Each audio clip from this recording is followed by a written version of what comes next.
Well, welcome back, everybody, to KC Grid Talk on this beautiful Tuesday afternoon.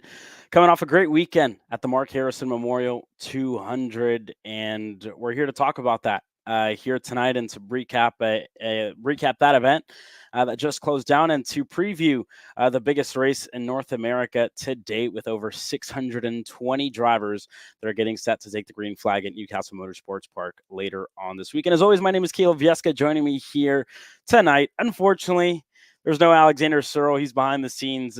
He is sick tonight, and he has been sick for a while. So best wishes to Alex, who I know you can hear me right now. Best wishes to him.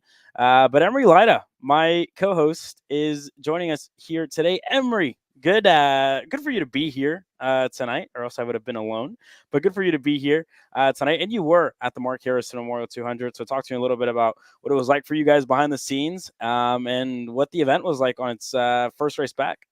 Yeah, well, first off, before I get into what was a really fun race weekend, I must say, happy belated 21st birthday to our third co-host Alexander Searle. True. Unfortunately, got sick at the worst possible time, but I mean, it's been 30 episodes the first time without Alex on one, so really sad to have this podcast tonight. But you know what? We'll make the most of it. We've got a lot to talk about. And this weekend at the Mark Harrison Memorial 200 was really, really cool. It's been 9 years since the 200 lap endurance race has been at Newcastle, formerly known as the Robopong 200.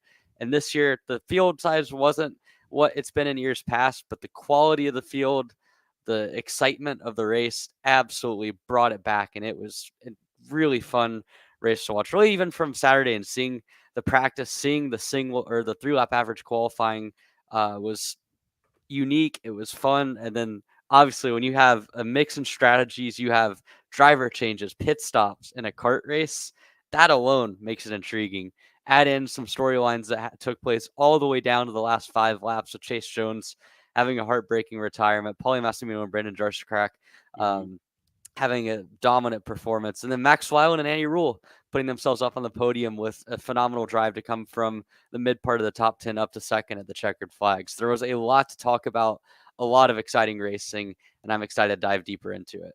Yeah, no, it's definitely going to be exciting to kind of get straight into that. Before we do, going to bring up one of the comments. This was my mistake. I did put September instead of October, so I apologize for that. But yeah, we got it fixed. Isn't that right, Emery? We got It it never, fixed. it never It happened. never happened. It never happened. I We don't know just what you're brought it up, talking but it about, never Caleb. happened. I don't know what the comments are talking about either. All jokes aside, though, we'll get straight into it. Joining us here tonight on the show is Jim Conlin. Mr. Conlin is, for those of you guys who may not know, works close with the Magik Kart team, very close relationship with them. But Jim, you were actually, you've been at this event, the Mark Harrison Memorial 200, formerly known as the Robopong 200, for quite some time. How was the first race back and the resurgence here this year? It was fun to be back there. We kind of missed it as a team. There's something special about the endurance race. It adds the team becomes more of the race rather than just behind the scenes. And yeah, I've always been into endurance racing. Even when I was involved with SCCA, I was always on teams for the longest day of Nelson. And there's something about endurance racing that just it's just a new challenge, and it's more of a team environment, and it's more gratifying for the whole team. Yeah, so I know myself and Emery weren't too familiar with you, I guess, in the past or previous with stuff that you have done. So if you want to give a quick I like recap, I like to I like to stay in the shadows. so you've done a good job of that. But I guess this is your time to shine, man. We want to hear everything that you've been up to I in know your time in the sport. I've been in the sport for 25 years. It's like I'm on Kart Chaser. I finally made it. That's how I guess that's how myself and Emery feel every weekend whenever we do hop on this show. We're like, oh, we've only been racing. Well, Emery's been racing longer than me, but it's always cool to be on here and listen to what It is people have cool. to say. Yeah, it's always, I guess, a gratifying feeling to be on here, especially on this platform. But Jim, I know you have a long story in karting, and we'd love to hear it from start to finish, how you got in and to get to where you are now. It's my daughter's fault. We were at Mid Ohio for an IndyCar race, and my daughter, who was probably 12 or 13 at the time, said we ought to start a racing team. And that kind of was the start of it. And we looked into karting, and we started karting at Circleville. And uh, Tracy and her sister Dana both loved driving. Their sister Julie liked being there. She drove the kart a few times and said, "Nah, I don't know what you guys see in it." But she was always at the races, so it was a really fun family activity. Uh, all three of those girls have grown to be amazing women, and karting played a big part in that. In their growth and um, how they present themselves to the world, and now they're all, I'm not going to say their ages, but when I say their ages, I go, that can't be right, they can't be that old. Hmm. But at some point, Dana and Tracy had other interests. Tracy was at nursing school. Dana, who met her husband through karting, they got into some other sports. And so at some point, I found myself with all this equipment and no drivers. So I thought, well, this would be let me see if I can do arrive and drives and see if we can get people into the sport and break down that barrier of entry. Um, and that's how I started out. And that was about 2007, 2008. And then the turning point was in about 2013 when the company I was working for decided not to continue developing the product that I was kind of the expert in, Hmm. and wanted me to do something else. And I said, "Nah, that doesn't excite me. I think what I'll do is see if I can take my side project, my side business, full time." And I've been full time at this since uh, 2013, 2014, something like that. But we try to.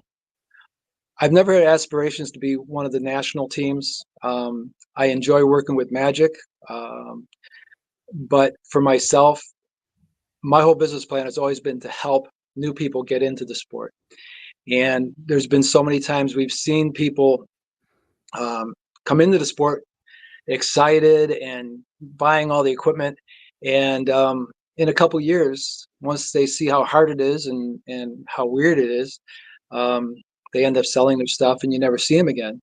And I would see that and I go, if you just had somebody that could kind of usher them along or help them along, they probably could have stayed in the sport and really gotten to the point where they enjoyed it. Yeah. So how'd you get wrapped up with the Boy to Show family, and how'd you guys start y'all's relationship from there? We were at Circleville testing with some customers, and they were there testing one of their PCRs. They were the importer for the PCR brand at the time.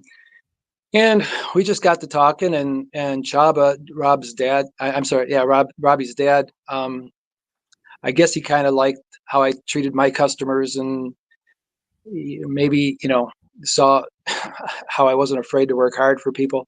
And he said, "Why don't you come out and be a mechanic for Robbie?" And at that time, Robbie was just, I think, just transitioning from junior to senior ranks. And I was like, "Yeah, all right, that sounds like it might be fun. It would be good exposure for me to see the national scene." And the first time Robbie and I worked together at South Bend, he put the car on the pole, won the pre-final, won the final, had fastest lap at every race. And I was like, what the heck did I get into? I just happened to fall into it. But Robbie and I always kind of had a rapport. We always enjoyed each other's company. Um, and Robbie's, I think, the only guy I've ever seen that works harder than I do. Yeah, no, the both testament to Andrew and Robbie. They've definitely done a great job with the entire Magik Kart team. So, are you still kind of involved with the Magik Kart? Because I know you had a big part in bringing Eli Warren and Luke Powers here this weekend. Or how is the relationship with Magik Kart kind of been over the past couple of years? Great. I mean, my relationship with Robbie and Andrew and Chaba has always been strong. I got busy with my own stuff, so there were some years where I think there might have been some years where I didn't work with them at all. But once they started getting Magik up and we're looking for mechanics, I've been down for the Florida races in the winter. I've been out to Las Vegas working with Skitchy, working with AJ at a couple USPKS races and SCUSA races. Worked with Gabriel Balog Hmm. up at Pittsburgh. Um, so I think Robbie knows by now whenever I don't have a KRA conflict, he can probably call me and talk me into coming out and helping out with those guys. Yeah. And Jim, I mean, we've seen on the KRA side of things, you have a big program over there. I mean, races where you'll have up to 30, sometimes even 40 carts under the tent with a big contingent. Well, Um, that's a little bit bigger. I think the most we've ever had over there was, I think, 22 carts. got But still, that's still a lot of carts. That's not pretty much a lot as of carts. most Yeah. national teams. It seems like, yeah. Yeah. And again, I have some people that have been racing with me for 10, 12 years. They say we make it so easy. Why should they go do it on their own? Hmm. But we also have a lot of new people that come in, and Mike Adams and the people at Newcastle are very good at directing people our way, people that might be struggling, or maybe they got out of the rental carts, at Newcastle, and they say, "Hey, how do I get into this?" And so we try to bridge that gap. I mentioned the barrier of entry early. I call it the barrier of staying in it, because what will happen is people will, um, they're all excited about getting into karting. It looks fun. It's fun to drive the kart. And then they get in the races and they find out how hard it is and how much there is to Hmm. learn. And they get frustrated. And a couple of years later, they sell all their stuff. You never see them again. And had they had somebody to kind of guide them, and I can't help thinking they probably could have stayed around, got over that hump Yeah. of frustration, and then had a long, happy hobby with karting. Yeah, and I mean, going along those lines, what do you think has helped you the most in terms of keeping those guys around and really keeping, as a whole, I mean, having that larger cart contingent, being able to keep a series like KRA having a healthy entry number, whether it be with your own team or other teams throughout the grid? Well, I've gone to a lot of tracks, and I haven't seen many tracks that do a better job of keeping their customers happy, keeping the racers happy than Newcastle does. Hmm. So that's a strong, that attracts a lot of people right off the bat. Um, how do we keep those folks? I've always tried to make the program better every year. Adding driver coaches, adding data. We have mechanics. The way it works on our crew is that there's about one mechanic for every 3 carts. Now, of course, at the national level, you're got one mechanic tending to one cart. But when it really comes down to it, a lot of times that's cleaning, and so we tell our customers, do what you want on cart, and what you're not comfortable doing, have one of our mechanics do it for you. And again, it's a teaching environment. So the dad or the racer, is there with the mechanic learning how to do this. There's been plenty of times we've had people race with us for half a year and they go off and do it on their own. And people will wonder, well, doesn't that make you angry that they came in and learned how to do it? No. I mean, they Hmm. learn it was like they paid tuition to learn how to be their own, mechanic and race manager. Hmm. And in the comments I'm seeing now, Julian Conlin says it's the AFK dogs that keeps everybody around. First Cosmo, now Taz. I'm assuming it was your dogs. Yeah, Cosmo and Tazio. Tazio was named after Tazio Nuvolare, the Italian racing driver. Okay. Um, and yeah, they help. And Julie is the daughter that tried the cart a couple times and said, "No, it's not for me." But she was at all of our races. She always supporting her sisters. And then when we did get into the Robopong, she was our publicist, and that's what she does now. Wow. She's worked. Worked with IMSA teams, IndyCar teams, Michael Okay. Shanks teams, and now she works with. I don't know if I can.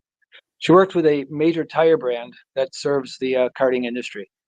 Nice. Nice. That's aw- that's Well, awesome. yeah, we'll leave it all for speculation. But I mean, I guess one of my next questions here for me is Newcastle Motorsports Park is a place where you've been so close to around.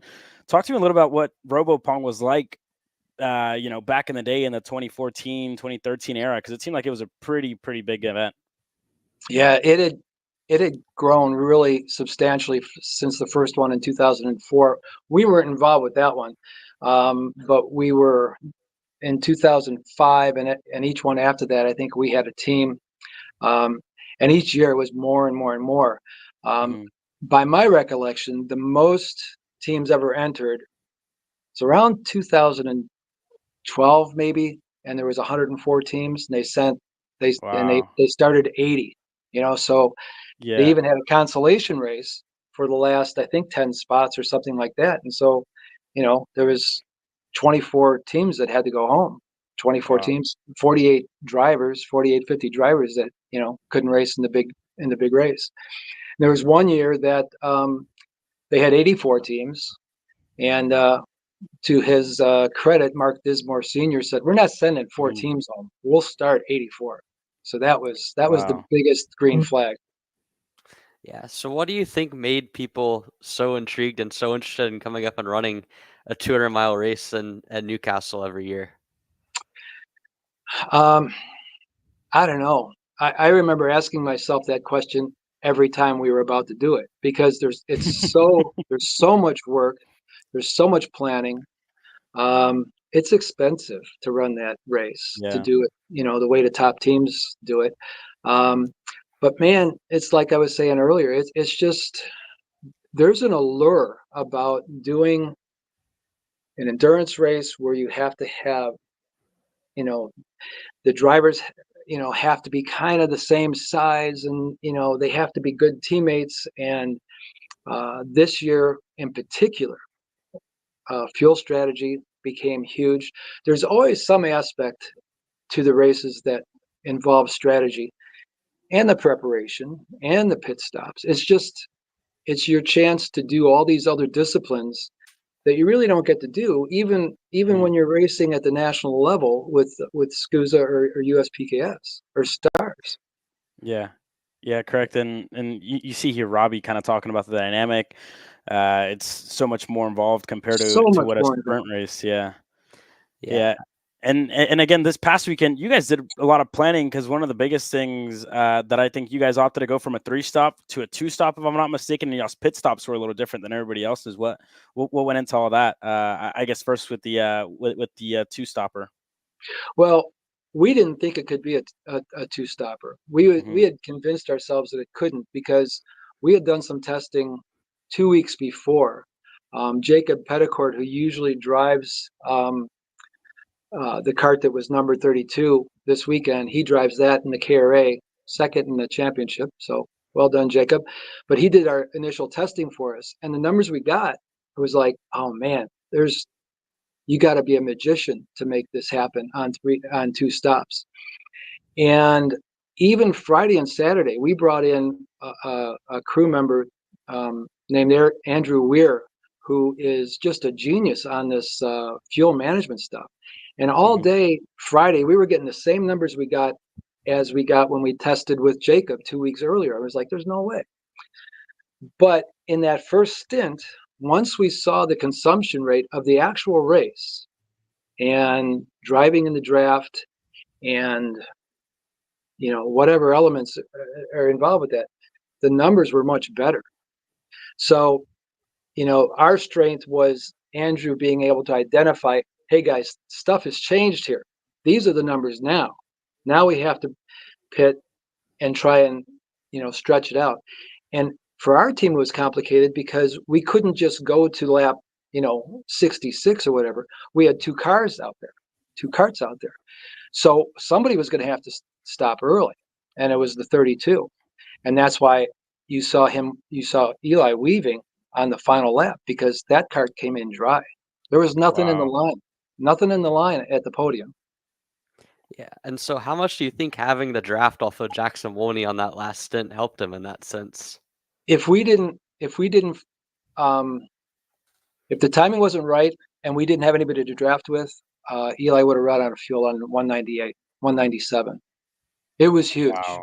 So the Yeah. draft made like a 2-lap difference basically. Yeah, and we were telling Eli to conserve fuel, and Eli's a sharp kid. He's a sharp driver, and he knew once he got behind, he put down some of his fastest laps of the race. staying there in the draft. And so that's kind of contradictory that, he was the fastest lap, but that draft is what conserved all that fuel. So what went into getting Eli and Luke on the Magik Kart this past weekend? That's an interesting story, actually, because, you know, it didn't seem like the race was really confirmed until about a month beforehand. Mm-hmm. And we normally plan for this race for like 3 months, gathering up crew, planning, getting special parts in, preparing a kart.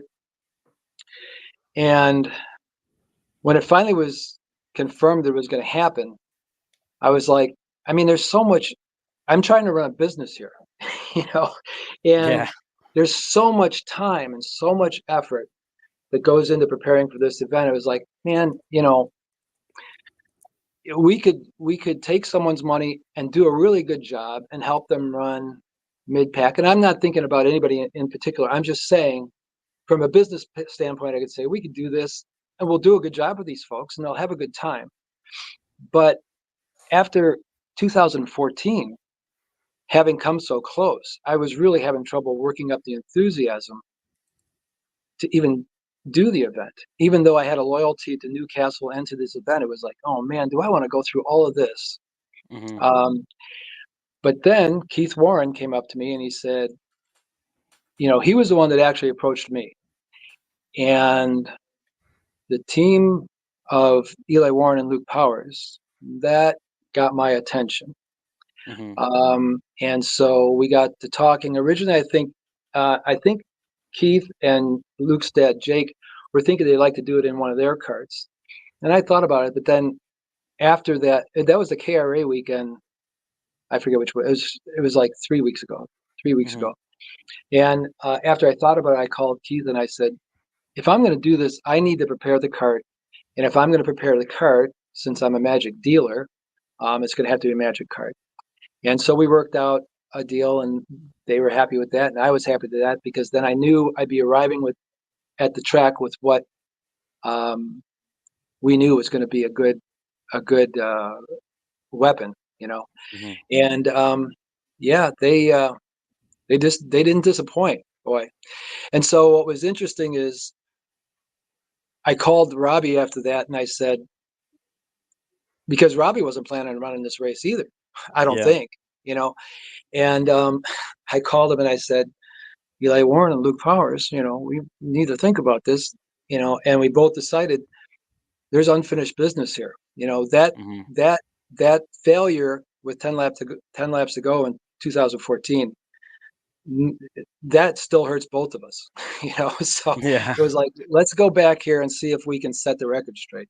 And like I said, when the checkered flag dropped, I turned to Robbie and I said, we came here to win, but 2 karts on the podium is Yeah. almost as good, you know. Mm-hmm. Yeah, and not just 2 karts on the podium too, but 2 karts that have relatively young drivers too. And I kind of want to know, I mean, coming into the weekend and kind of getting to talk with Eli and Luke as well as with Max and Annie as well, how much were they aware of kind of the strategy and dynamics of endurance racing, and how much of it was just kind of a learn as you go type of deal? We whether they understood the dynamics of endurance racing or not, we made them sit there and listen to our presentation of the dynamics Yeah. of endurance racing. They're all those, they've all been racing a long time, so it's Mm-hmm. it's not like any of those concepts were difficult for them to grasp.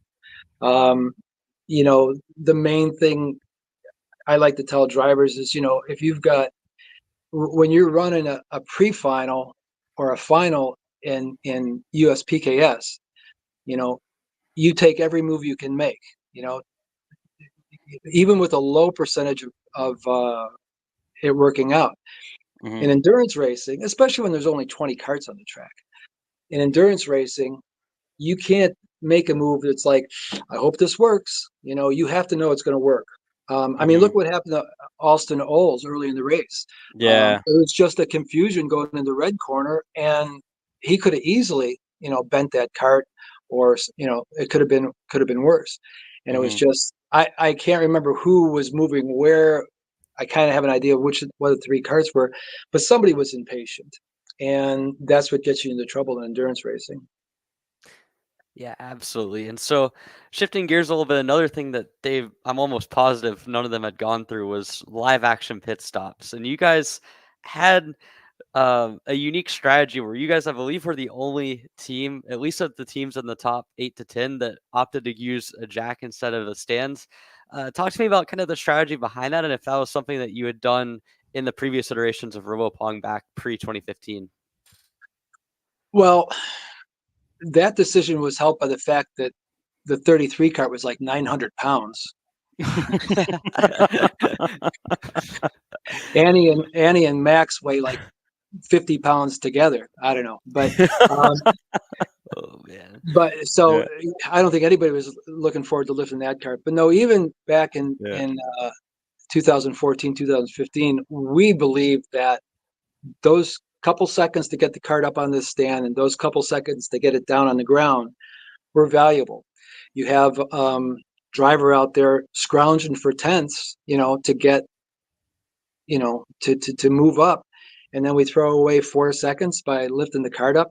We just didn't see where that was a good use of our time, so we devised some kind of, a little bit of specialized equipment. I'm not going to go into it. People can figure it out for themselves, but it helps. It helped ours. As a matter of fact, as good as BJR was, our second stop was faster than their first stop. Just saying. I mean, BGR had everybody covered. I mean, they Yeah. did everything right. They out prepared everybody, and Mhm. they deserved that win over Beck and Massimino, untouchable. But I got to give a shout out to our crew because um, you know they beat the winners on the pit stop. We were like 134 seconds to our second stop was 134 seconds compared to their first stop, which is 139 seconds. But here's what's funny. You asked about the drivers, uh, getting into the dynamics of both the first pit stops. Our drivers came in and sat in the cart like they wanted to debrief. It's like, and then all of a sudden there's 18 people going, get out of the car. Probably kind of trying to get in the rhythm of the entire endurance racing thing. And that was one of the big stories of it too, right? Like you can't make mistakes. You can't afford not even a second or two, it seemed like. No, that's it. I mean, Yeah. that it can't be underestimated how valuable that pit stop time is. That's been our Mhm. approach. It's because, Yeah. you know, again, you're fighting for tenths with setup and driving and coaching, and then you just give away 4 seconds, 5 seconds, 10 seconds in the pit stops. Mhm. Doesn't make sense. Yeah. So you guys did you go new tires every stop? Yes. Yeah. Because I know there were a couple teams at the front of the field that opted for used tires and opted to not make the tire change. Was that a timing based decision? And was it ever a consideration to stay on scrubs? Well, our tire changers were as quick as the fuel would pour. So we didn't have a time penalty by Mhm. going to new rubber each time. And that was because we practice this stuff, we choreograph it. But let me put a footnote to that. So back in 2014, we had 9 people on that pit stop. We had practiced for 2024 with 9 people. We woke up Saturday morning and found out that it was changed to only 4 people and a driver. 4 crew members and a driver could touch the cart during the pit stop. It was like, well, so we had to regroup and re-practice, and our solution was still the tires. The tires might have been in the final solution. The tires might have been a little bit longer than the fuel pour, but it wasn't much. So we just decided to take the advantage the new rubber would offer. So I So guess now in sorry, Amir, to interrupt, but what'd you like more? I guess was it? I'm pretty sure it could have been probably the 9, or do you think the 4 was better for safety, or what do you think was probably better for competition base? Um, as the team principal, I've always been very safety conscious of Hmm. this race, and my crew would get tired of me talking about the safety aspect because that's another thing that's unique to this race. I mean, Hmm. you're servicing a kart, and you've got carts going by at 45 miles an hour, a foot away Yeah. from your crew. So that's part of it too. Um, it's more fun with having 9 people service the kart. Everybody Hmm. feels like they're part of it. Um, was it safer? Probably, maybe a little bit. Um, I'd kind of like to see it go back to an unlimited number of crew, just Okay. because it was just, again, part of the fun of an endurance race is getting that whole team to work Yeah. together. And with 9 people, we had 4 tires, fuel, driver change, and the chain lubed, in less than 30 seconds with 9 people. Wow. Yeah, that's awesome. I mean, seeing some of those stops choreographed was phenomenal, whether you be you guys or BJR or whoever. But this year there are only 20 carts, as you mentioned. In the past, there's been up to 100, 104 to be exact, and routinely over the 80 mark. What do you think is the step to get kind of that interest back into this race beyond what we saw this past Saturday and Sunday?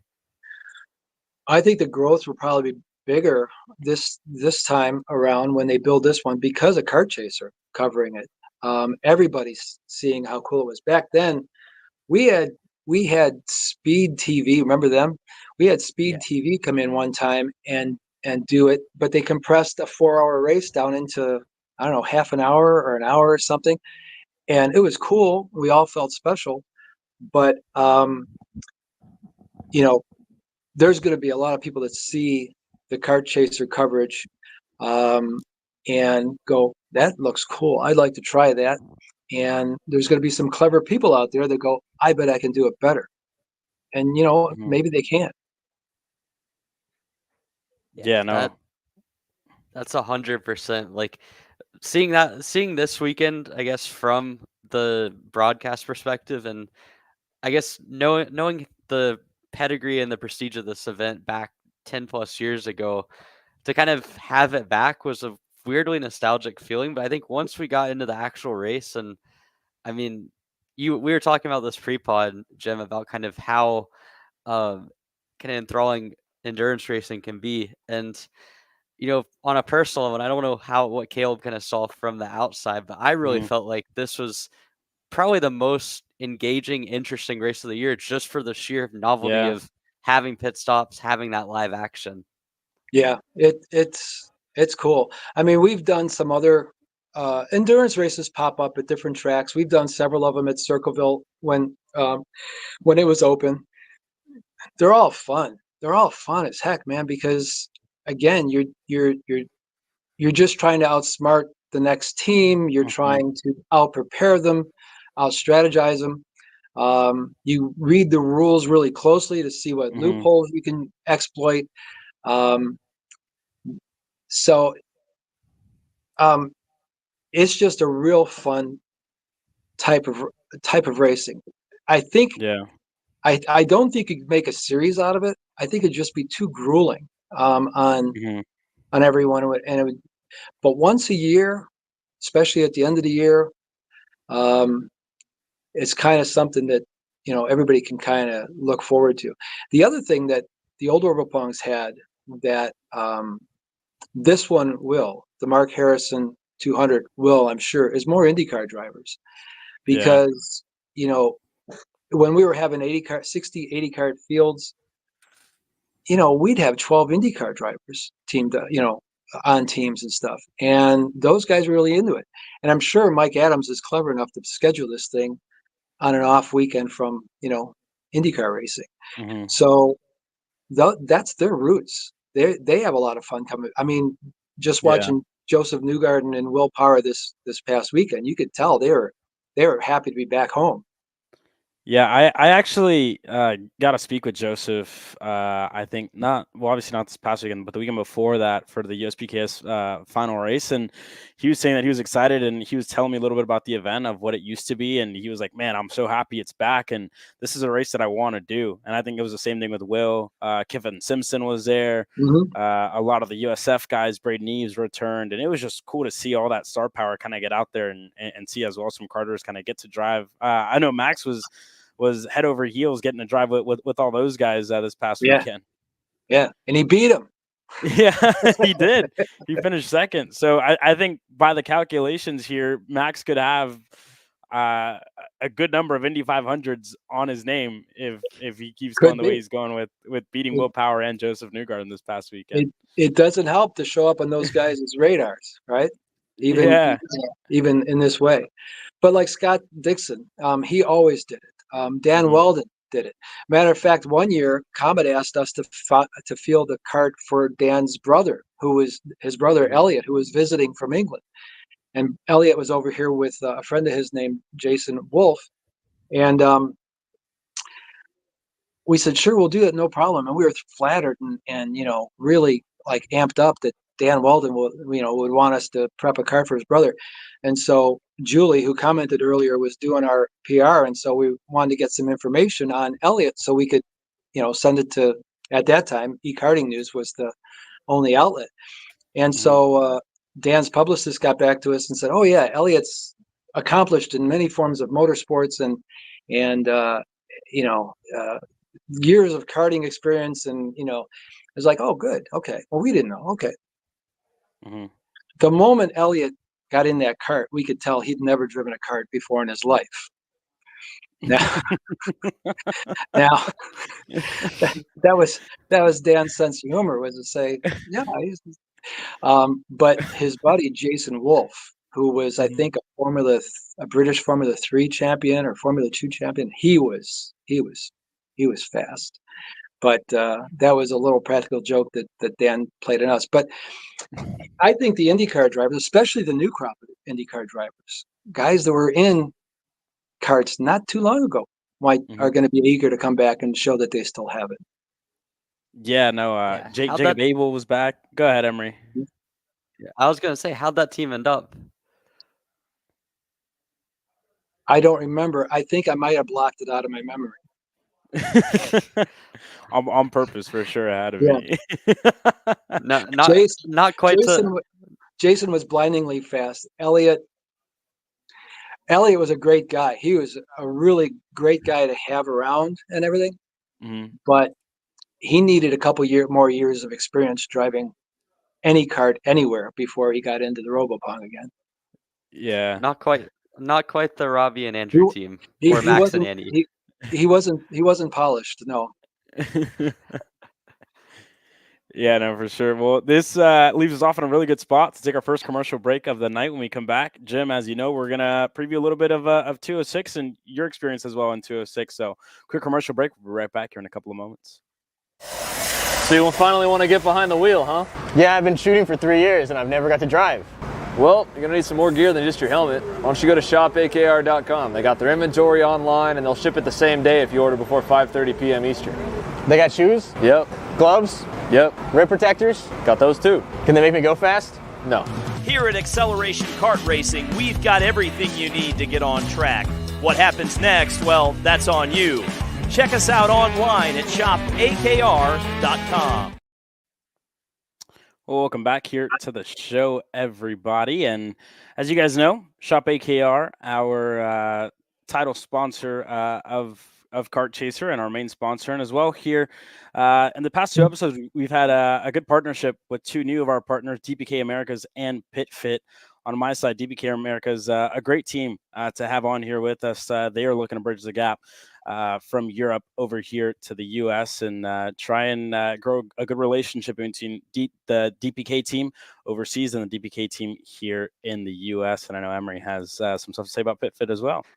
Yeah, absolutely. And again, PitFit, 2 locations in Indianapolis and in Charlotte, North Carolina. Again, helping every generation, every single level of racing, down from the kart racing ladder to all the way up to IndyCar and NASCAR, whether it be just starting out or a professional racing driver. PitFit has your needs covered to get to the next level of driver fitness and performance in both of their outstanding locations.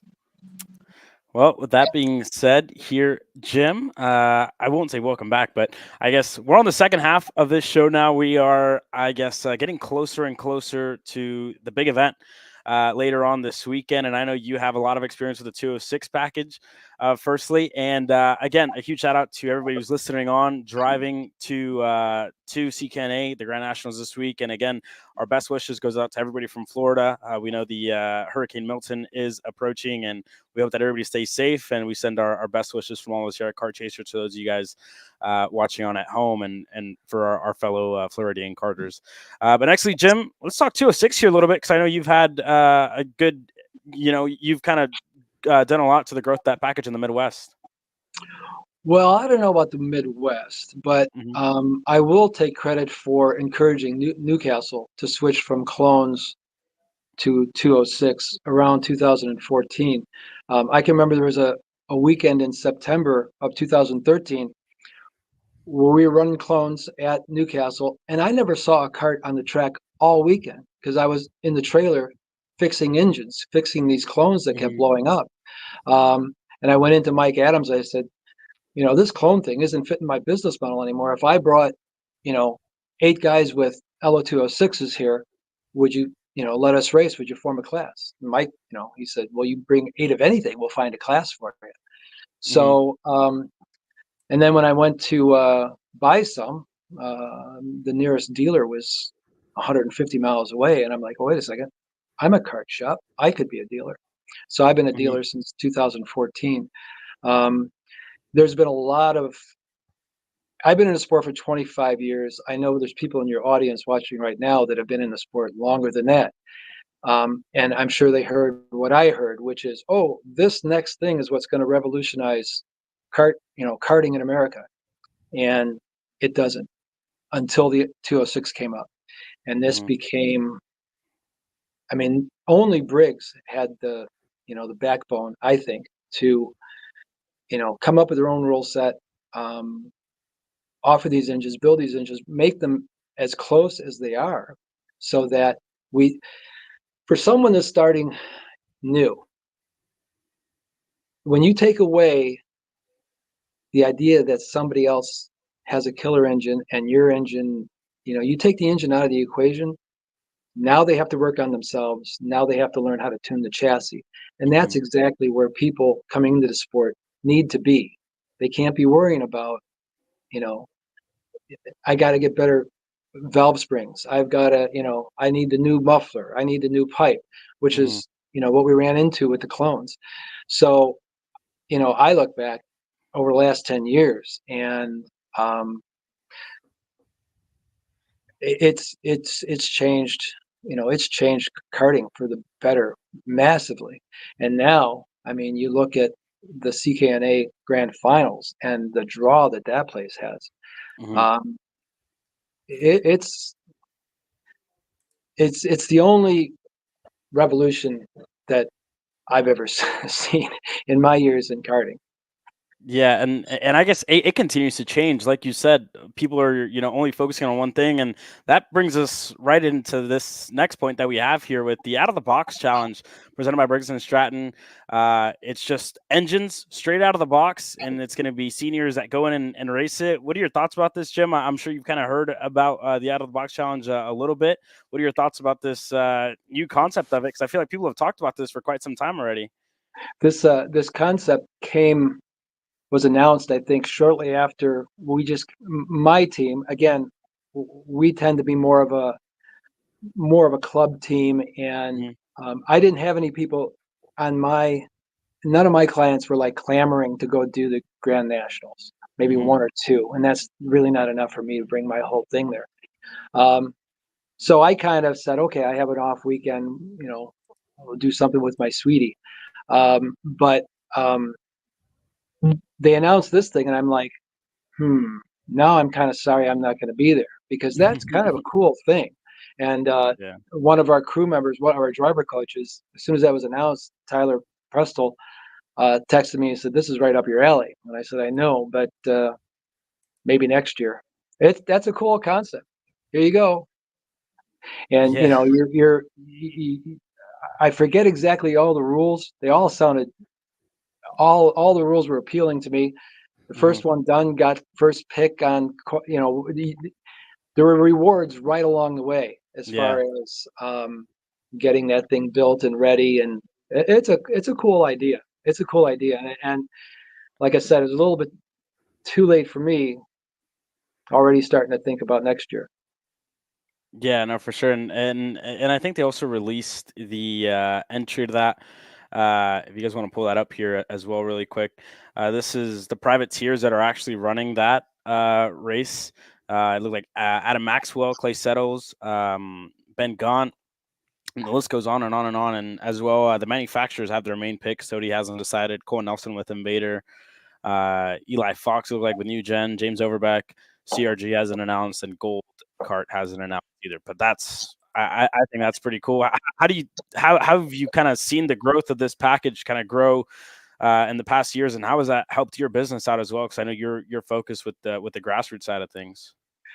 I don't think it would be an exaggeration to say that the LO206, the arrival of the LO206 in 2014 helped my club racing team, my club racing business. And again, our focus has always been, let's get people into the sport and try and get them to stay in the sport. The Yamaha wasn't a good solution for low cost arrive and drives, and certainly not entry level. You'd see fathers that didn't know which end of the wrench to use, and wondering why the clutches burned up and why they stuck the engine, because they, turned the needle the wrong way. When I started doing arrive and drives, all I had was tags. I quickly found out that was irresponsible to put someone,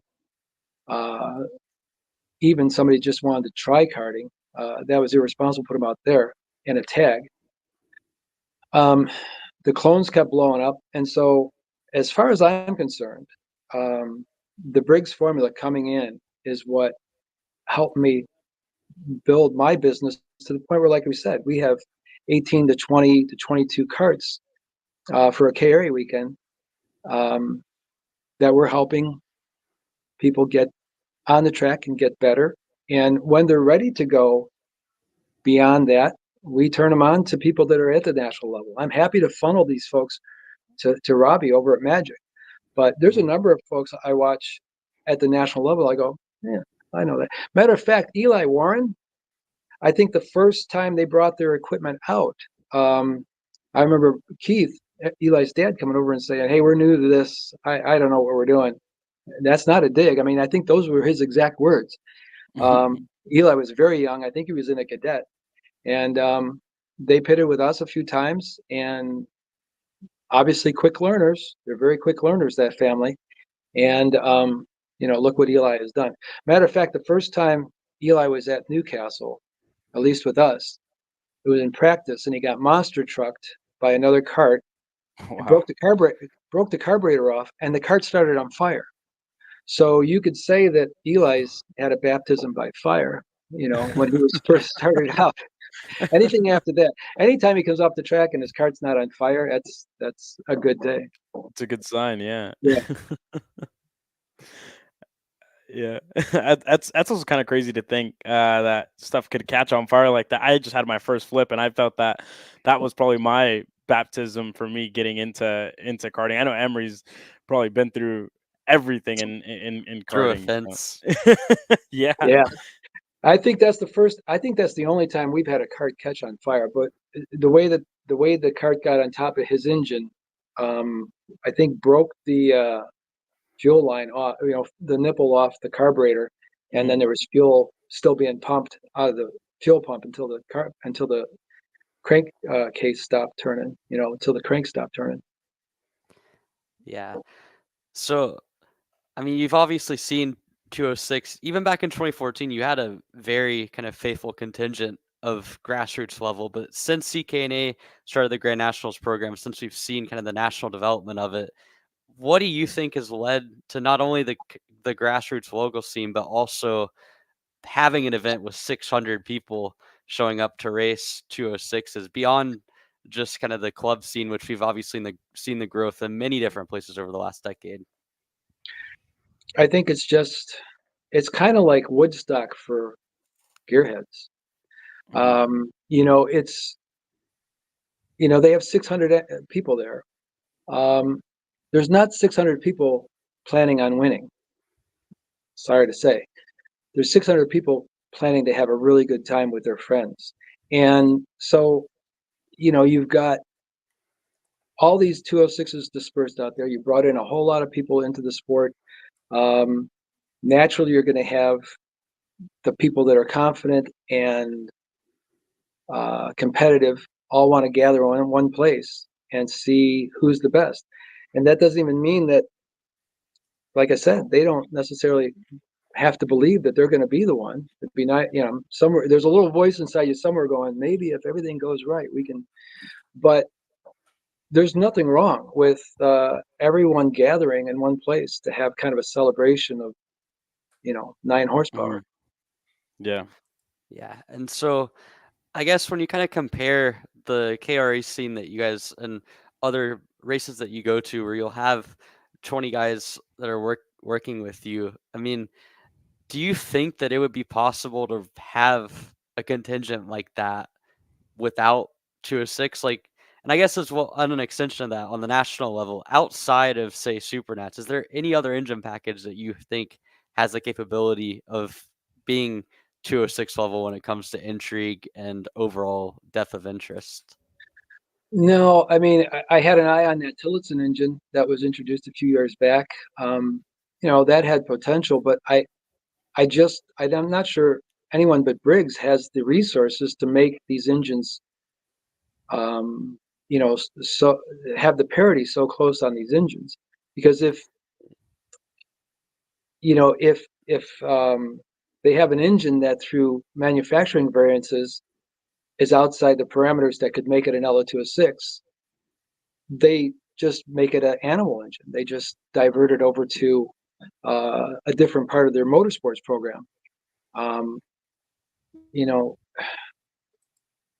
I don't think Tillotson can do that. No, but I think Briggs is the only one that can say, okay, engines don't meet this close manufacturing variance tolerances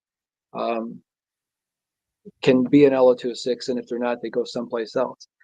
That's, I think, the key to this. And again, for the entry level, the other thing, the characteristics of the 206 is it teaches you how to be smooth and how to maintain momentum. Even the KA disguises some of that stuff to a degree. I mean, I don't think the K punishes you as badly as the 206 when you make a mistake in the corner or you don't have your kart set up right. Yeah. So what do you think is causing the Tillotson to lack then in that degree? Because I've spoken to a few drivers that really like that package. I have two. I know several that the Lida boys here in Central Ohio, no relation to you. No relation. They've done, they've enjoyed it. I forget which boy it was. I think he went to Portugal or something with that program. They love that engine. Spain. I think it was Spain. Yeah. Try to think if it was Ben or Matt. And so it has potential. It's just, maybe it came in too late. Maybe, Briggs has got the stranglehold on this market. I really don't know. Yeah. But until I see some, some mass, some momentum with that program, I'm sticking with the Briggs, and maybe that's the mentality of a lot of people.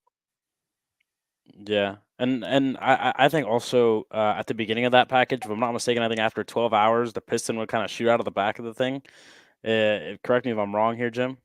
That sounds like a clone. Yeah, so I mean, I was hearing some stuff about the Tillotson whenever it had just came out, but I mean, I don't know. yeah, I honestly, I hadn't heard anything like that, but to be honest, a lot of times when you're a one-man shop like I am, Mhm. I mean, I have mechanics that I hire. I have a couple guys, Rocky Johnson and Mark Nebula, come in occasionally and help me out when I'm in an overflow situation.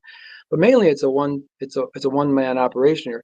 So a lot of times I'm tunnel vision, and until somebody comes in the shop and says, "Hey, did you hear about this?" I usually don't, because I'm just trying to get my own camp in order. Yeah. No, for sure. And Jim, we're getting just here close to the end of our show. So we usually give our guests a shot to shout themselves out, where people can find them on social media, where they can find your shop, events that you'll be at coming up here in the next couple of months. I know you're super busy with stuff in Ohio, so the floor is yours. Well, you can Google Adrenaline Fix Karting, and it'll take you to our website, Facebook, Instagram. Um, I'm not. I should be better at that social media stuff. I'm not, because it's usually the last priority after everything else, paying bills and getting invoices out and getting carts prepared. But you can find us that way.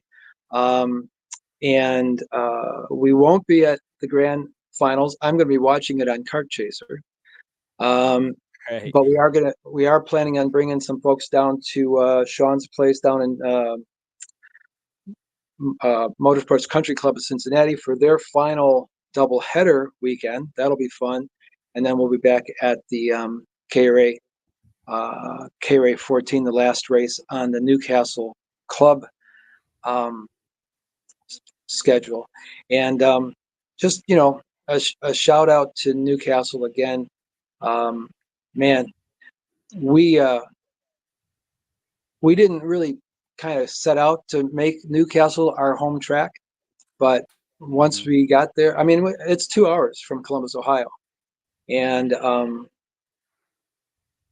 for my clientele, man, they want to go to a track that's that nice, that professional, Yeah. and that has a staff that really understands what the great grassroots racer is looking for. And Yeah. they're behind my program too, so I'm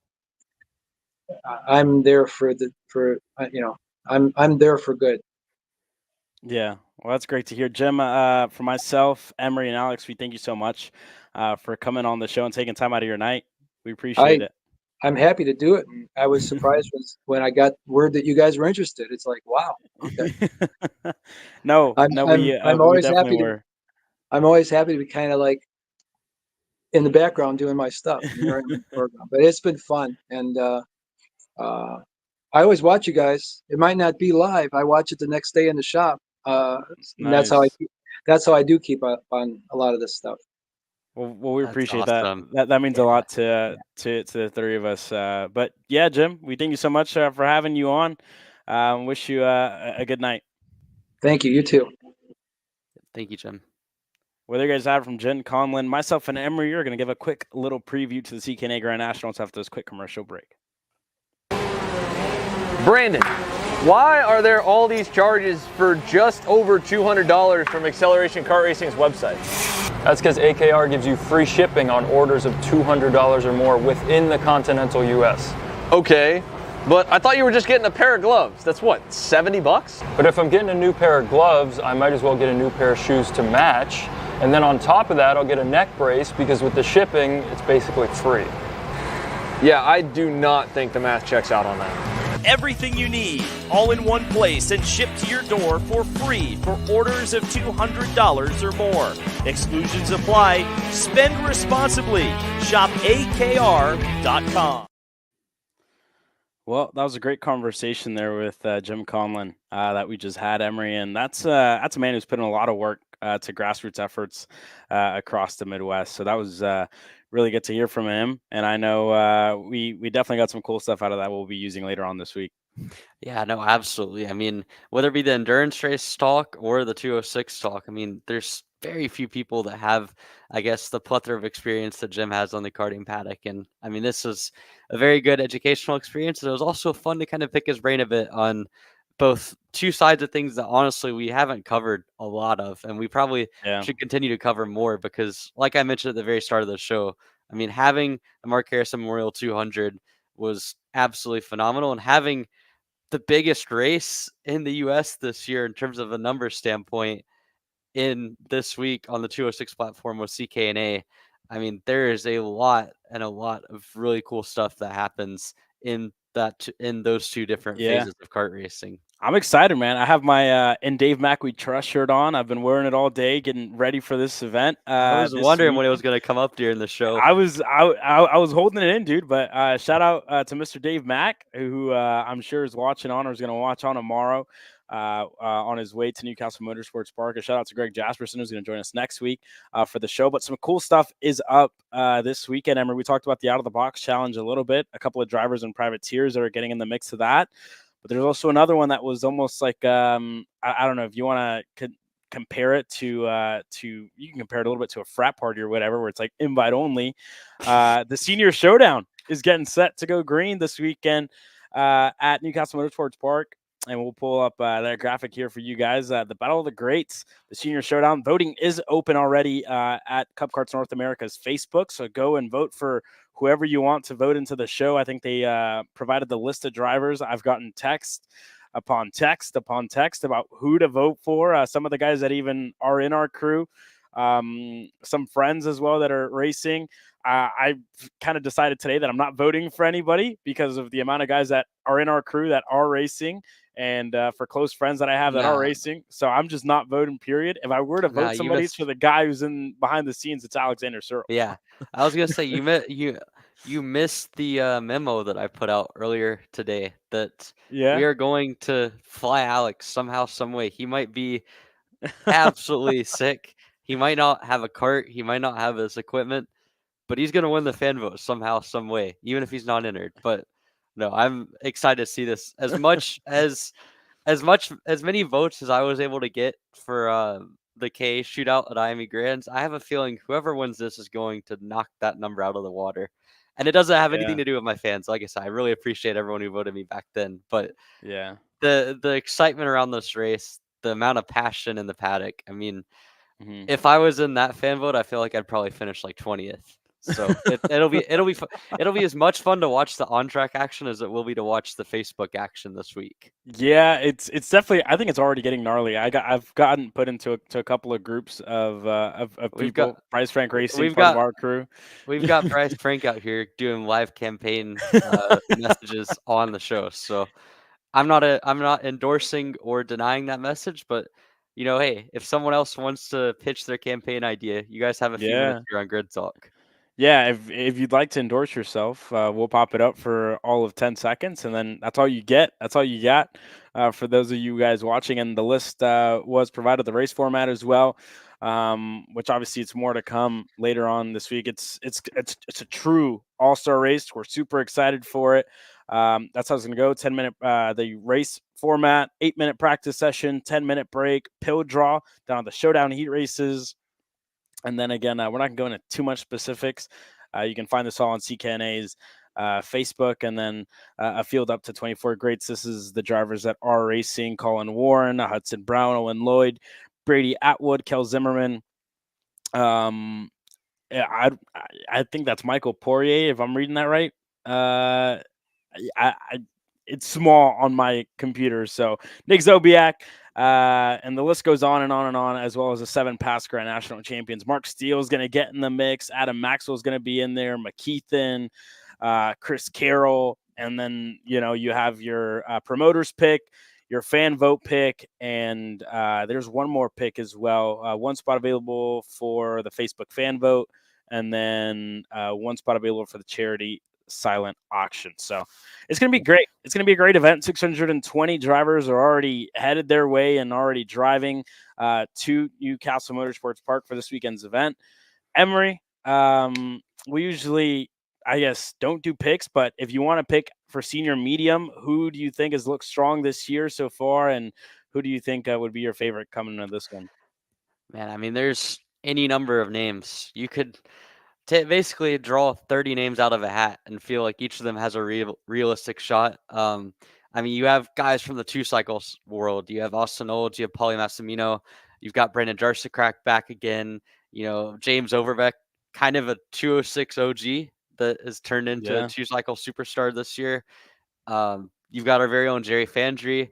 Aiden Rudolph will be up there. I mean, there's Yeah. many different karts, many different manufacturers. But you know what? I gotta say, I'll give some love, I think, to some of the guys that are mainly on the 206 side. I really do think another good year coming up for Christopher McKeithen. I feel like out of all of the guys that I feel like has both a blend of 206 experience and racecraft, McKeithen consistently over the last 2 years has been up there, been phenomenal. He knows how to win at this racetrack. I think he gets it done this year. Yeah, and again, we have more shout outs coming in. Megan Olds for Austin Olds, who's worked for CKNA and KC this last year. I don't remember Austin working with us. It could be at one of the Indy Kart Challenge races. I have no idea. I just But I want it's to up jump. now. Yeah, I just want to jump in and say that the only KC crew member that I will have any sort of bias towards publicly in this voting race is Alexander Stroll, and sadly he's not racing. Yeah. So unfortunately for both Megan and for Bryce Frank here, I can't publicly endorse either. Although I do wish the best for both Austin and for Bryce. Yeah. But And we have another shout out as well. Vote for Jack Grote, who is in the comments here as well, promoting himself for Jack Grote Racing. So, yeah, go pick for your favorite driver. And again, Alex just sent in the private chat. He said, "Give me Colin Warren." So, Alex's pick is Colin Warren. If I had to take a pick this year, it'd be my GOAT, Brandon Jarsacrack, to take the win. No, honestly, Brandon is going to be quick. The Coyotes have been quick all year, but a kid who's been really, really impressive all year long, Owen Lloyd with the MGM team absolutely has been really impressive all year long. Caleb Gaffera as well has been impressive with that team. But if I were to take a pick, a kid who's been super impressive all year, I'd say Owen Lloyd has definitely been pretty impressive to me this year in both heavy, in light, and in senior medium. So it's going to be a great weekend of racing. These are, grazing over the top picks. So we're excited. Emery, I know you're not going to join us this weekend. Alex was going to join us. He's not going to be there, unfortunately. I will be there trackside, bringing you guys all the action, but we're excited. CKNA Grand Nationals 8 coming up, and we had a great conversation with Jim Conlin as well. So for those of you at home, safe travels to CKNA. We hope to see you guys this weekend. And for those of you who joined us for episode number 30 of KC Grid Talk on this October 8th night, my apologies again at the start of the show. But we thank you guys for joining us, and we'll see you guys next week after CKNA Grands 8. See you guys. Have a good night.